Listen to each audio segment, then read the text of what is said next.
Welcome to Marketing Mistakes and How to Avoid Them.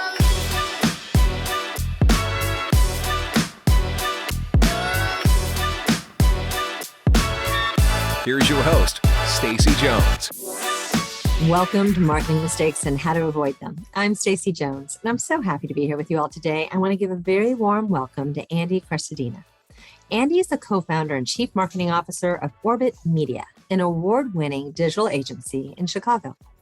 Over the past 20 years, Andy has provided digital marketing advice to over 1,000 businesses and spoken at many of the top national marketing conferences around the globe, including Content Marketing World and Marketing Prof's B2b Forum.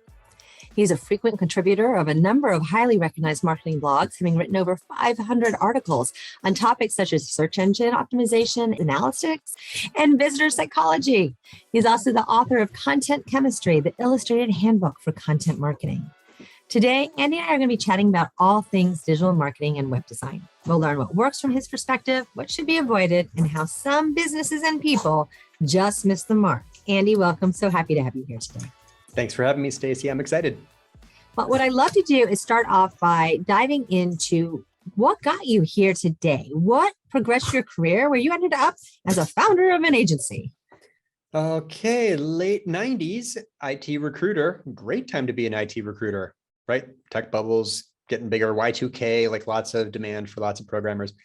Boring, very bored because I didn't get to make anything. It wasn't creative. You can't really point at something and say, I did that as a recruiter. So I had like personal projects I was doing at night with a friend, actually my roommate from college and my friend from high school. And he and I were doing like interactive comic books and CD-ROM stuff. And this was in the era of Flash. This is like late 90s. I'm obviously Gen X. You were totally geeking out at night. It was fun. It was really fun. Interactive comics, like super fun. And in fact, we incorporated as Orbit Media Studios at that time. It bombed. Not a good business model. No problem at all, because he was already doing websites, but I just began to apply some of those things that I'd learned on the digital production side and started building websites with him. And April of 2001 formed as Orbit Media. It's one of those two-person web design companies, like there are still so many of today. And then just kept going, Stacey, never pivoted, added team members, kept taking off hats, kept delegating, kept growing, got good at marketing, got good at lead generation, got good at servicing clients and setting expectations and quoting and delivering without overpromising. And so today, this is it. There's 48 of us. We still are a web design and development company, still totally focused on that one deliverable, and we love it. Well, 48 is an interesting number to have because it's very different than like the early business starters. It's very different than having a business with people in the teens up to like mid 20s. I think that's the breaking point of the 25 to 50 is like a whole new beast of what you have. It is. When you get to a certain level, you're grateful because you have backup plans and you have like alternates for anyone. So if someone moves on and resigns, you don't get smushed. Screwed is what you were about to say. You were going to say screwed because that agency owners were like, right. I'm screwed. It would have been, it gets painful. So you always tell yourself that, the next plateau will be more comfortable, more secure, better, more sustainable. But also as you grow, then you need layers of management. And then you need managers for the managers. And you get to a point where like, okay, I need an executive. And so we have a full-time CEO. I think past this, it gets risky because it just sounds different. But I mean, you need full-time HR when you go like past 50 people, they say. So probably we'll stay at this level. We're pretty deliberate about growth. And I think we're pretty happy where we are. That's great. I'm surprised you don't have almost a full-time HR person already. I know. If anyone out there listening who has some tips for me, I'm all ears. Yeah. We're about to implement Bamboo HR at our agency to see how that helps us, whether it's good or not. I'll be reporting back on that. Let me know. I will.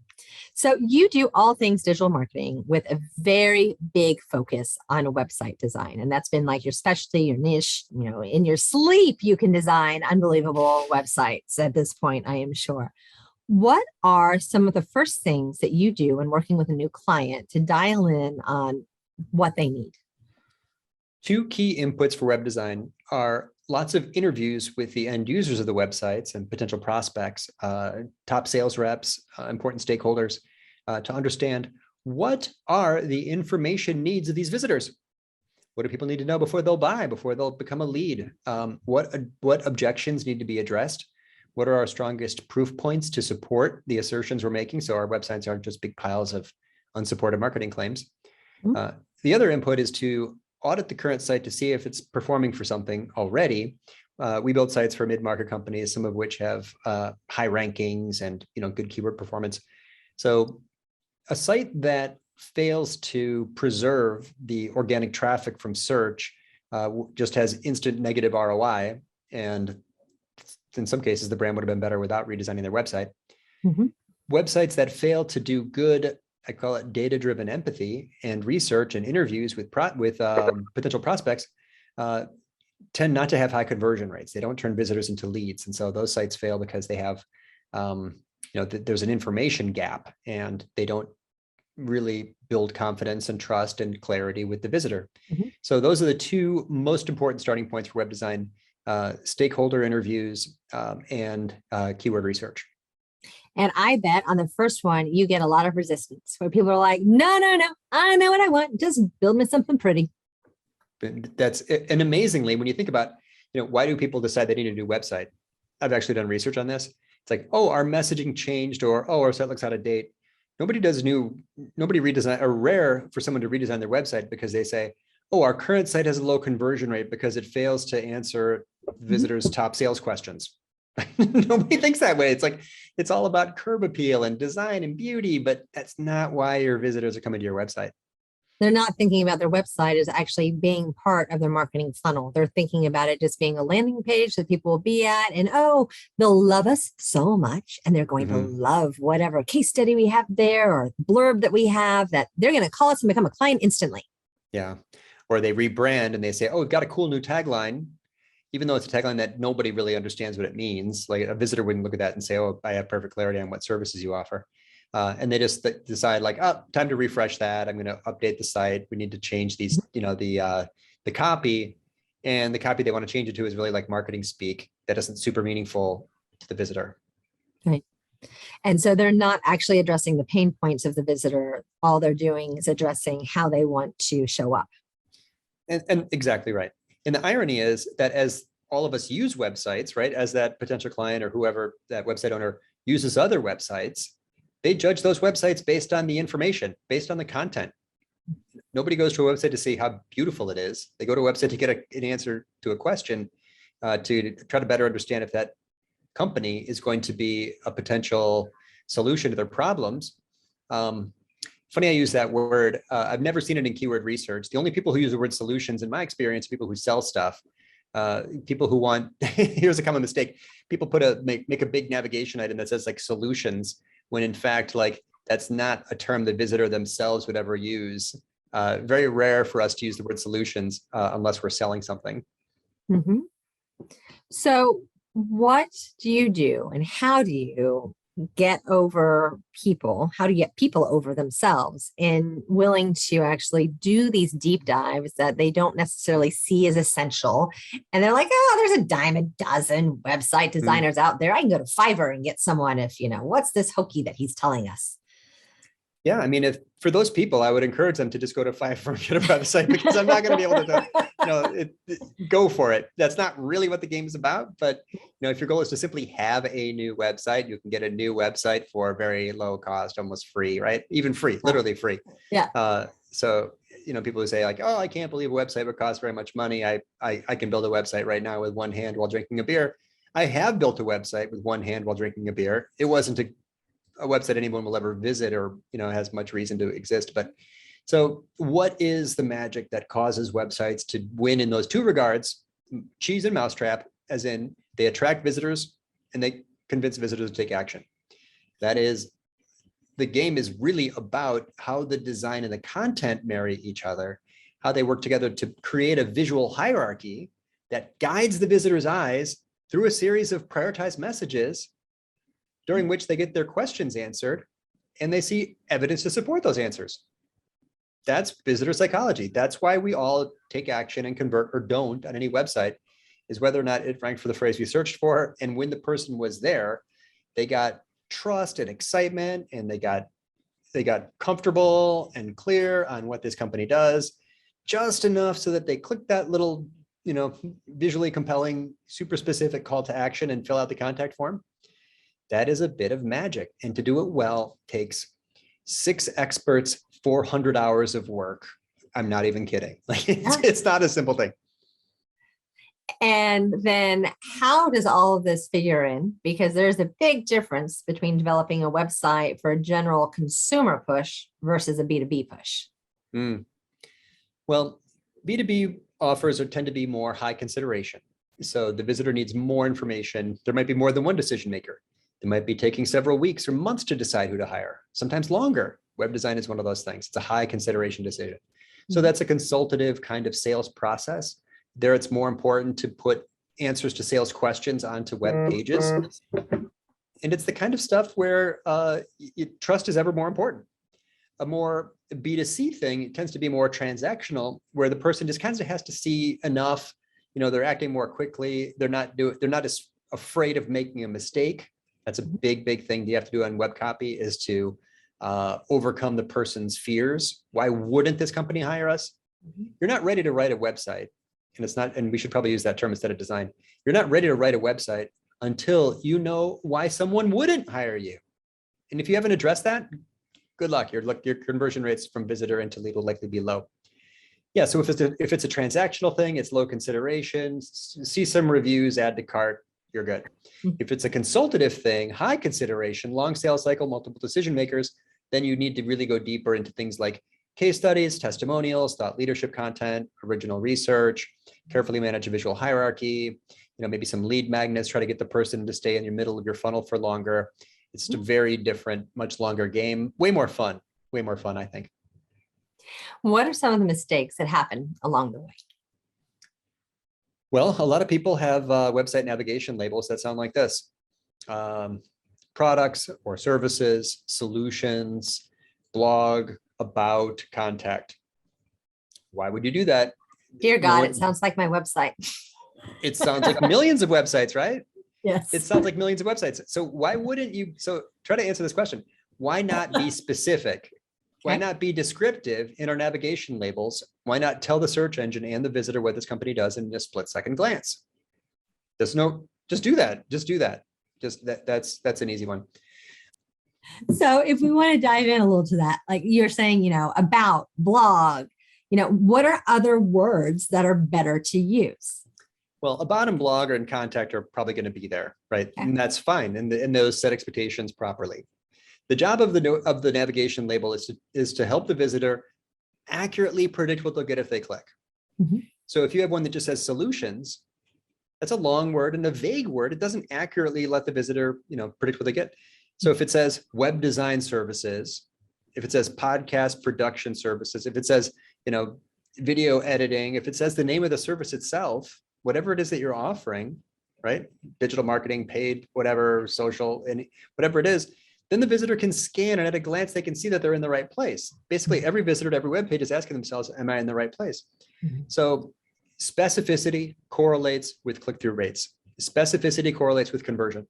So every time you use a vague navigation label, you're not being as helpful as if you use a specific navigation label instead of a word like services or products or solutions. Same goes for the header, by the way. The H1 tag, the header at the top of the homepage. If a visitor can't tell what you do after reading that, then you just failed the backyard barbecue test.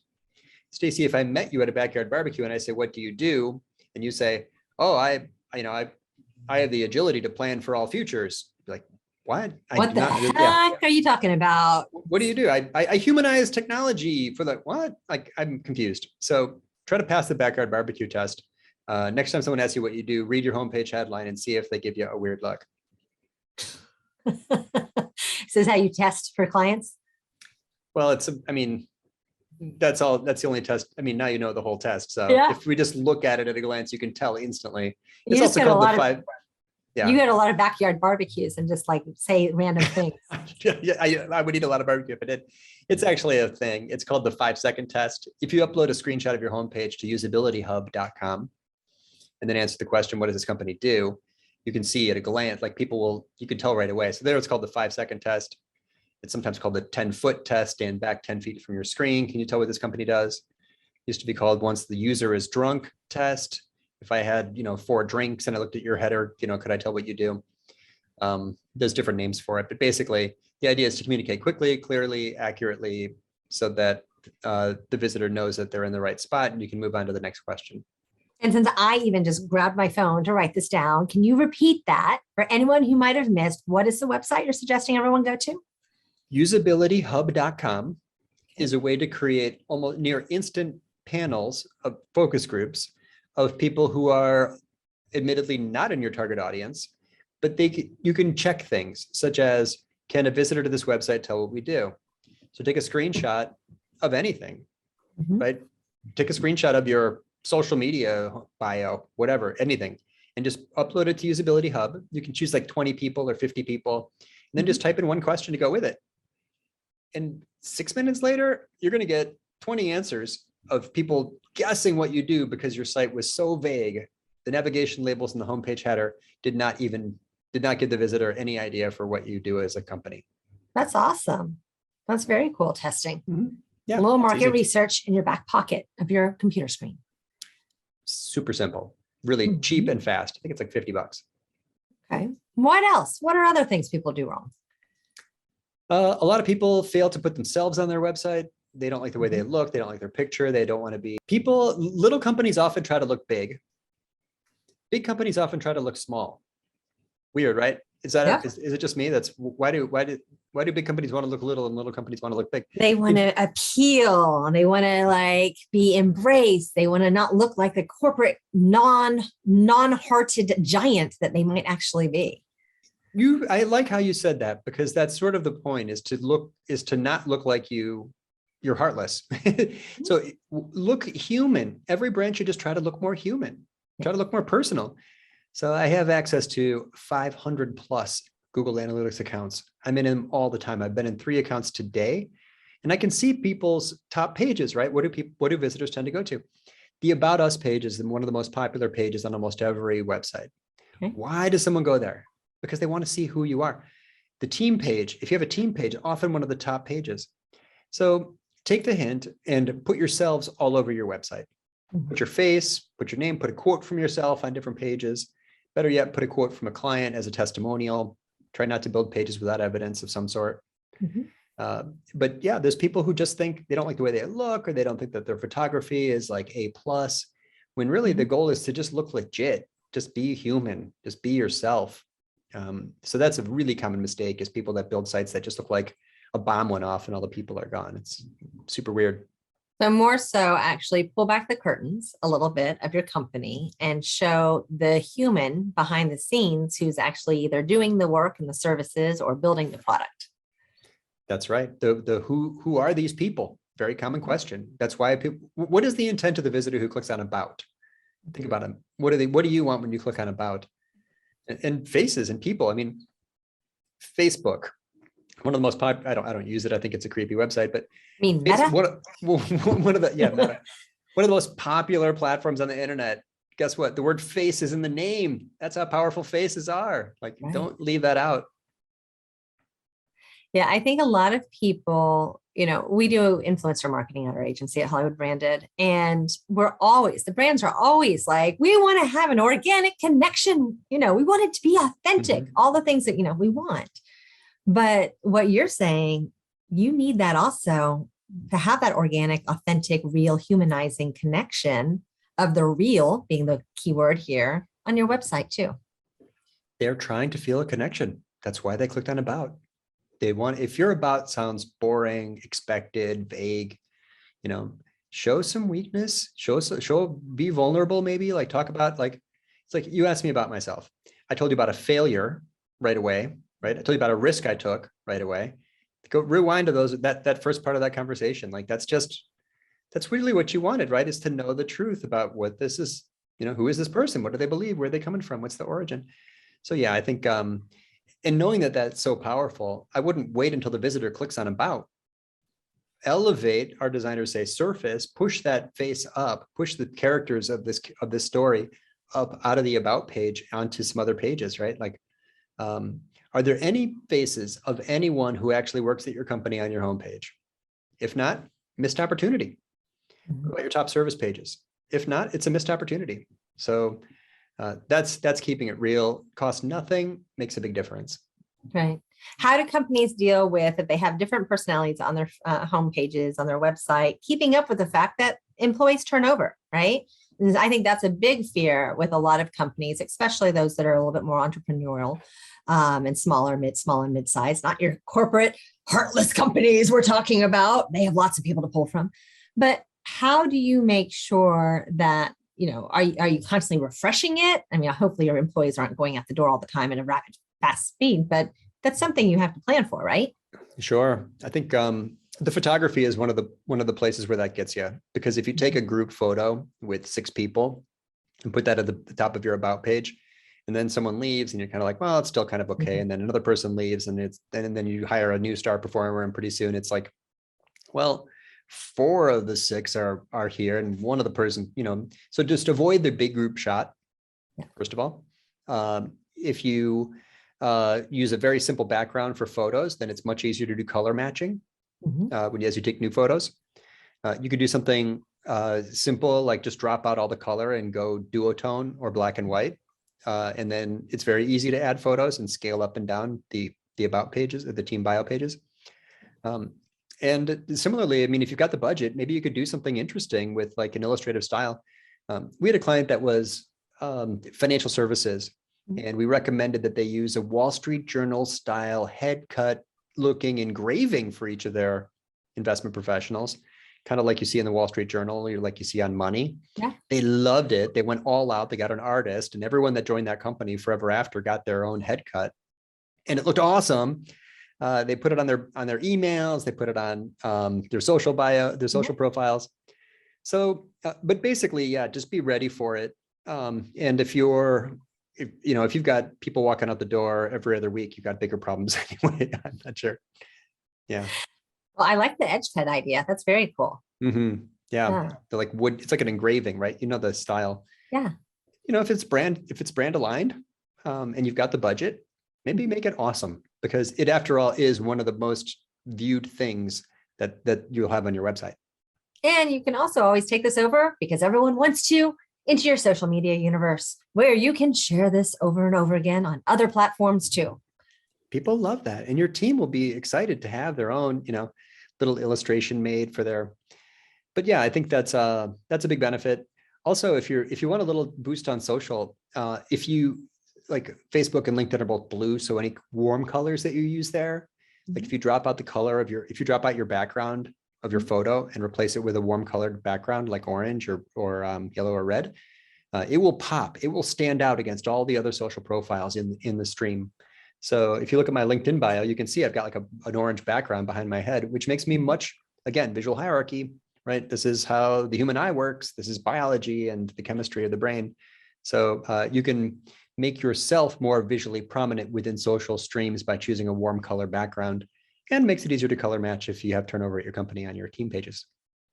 And for everyone listening right now, if you just said, now you get it. This is why you don't go to Fiverr for a website. You know what though? In defense, I have no idea. I've never tried, but in defense of those like ultra cheap approaches, the ROI should be high. If the I was 0, I mean, if you spend cost nothing, should be low, but what is the business you're losing? And I think that's the ROI. It's not that, the return on my, $150 website versus my $50,000 website. I mean, it should be so dramatically different on what that higher level actually gets you. It is. I mean, bottom line for this and for everything else in life, just set your expectations where you set your budget. You'll only be disappointed if your budget and your expectations are misaligned.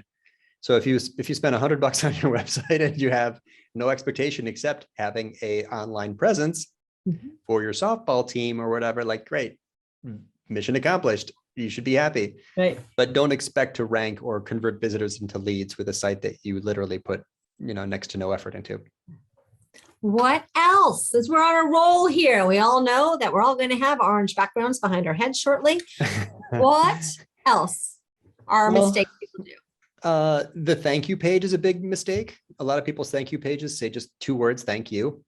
They might as well say goodbye because you're giving the visitor no information and no path to anything. So you're sort of telling them to go look at another website and convert into a lead on another website. I think the thank you page is a chance to roll out the red carpet and tell the visitor how soon you'll be in, or tell not the visitor, your lead, tell the lead how soon you'll be in touch. Give them links to deeper content, your highest performing, your most useful stuff. You could put a scheduling widget there and let them jump onto your calendar immediately. You could put a call to action there and let them subscribe to your newsletter or follow you on social media. So if that person really does the thing that you wanted them to do, look at their experience. Did you just give them a dead end? The very first thing you did after they took action was give them a dead end. Not impressed. So that's a common mistake. Calls to action are a common mistake. Read more, click here, learn more. These are not calls to action. Look at the verbs. Look at the verbs on your website. Ask yourself if you use compelling verbs. Stock photos, often a big mistake. You missed, if nothing else, it's a missed opportunity. Failure to address objections, failure to use data. Some people are very moved by data and statistics. Fill your site with data if you can, making lots of pages with thin content instead of a smaller set of pages with deep content. That's a common mistake. And what is it, thin content versus deep content? Like when you say that, it makes me think, okay, if I put in 5,000 words, that's deep content. And if I do fluff and lots of pictures, that's not. Right. Well, word count is overrated as kind of a benchmark for quality, as a proxy for quality. It's not quality. You can fluff up content and it sounds very, watered down because it's long, just to make it long. So deep content would be content that continues the conversation with the visitor, encouraging them to scroll and go farther into it and get more insights, more advice, more answers, more evidence. Basically, the structure of a high-performing page goes like this: answer, evidence, answer, evidence, answer, evidence, call to action.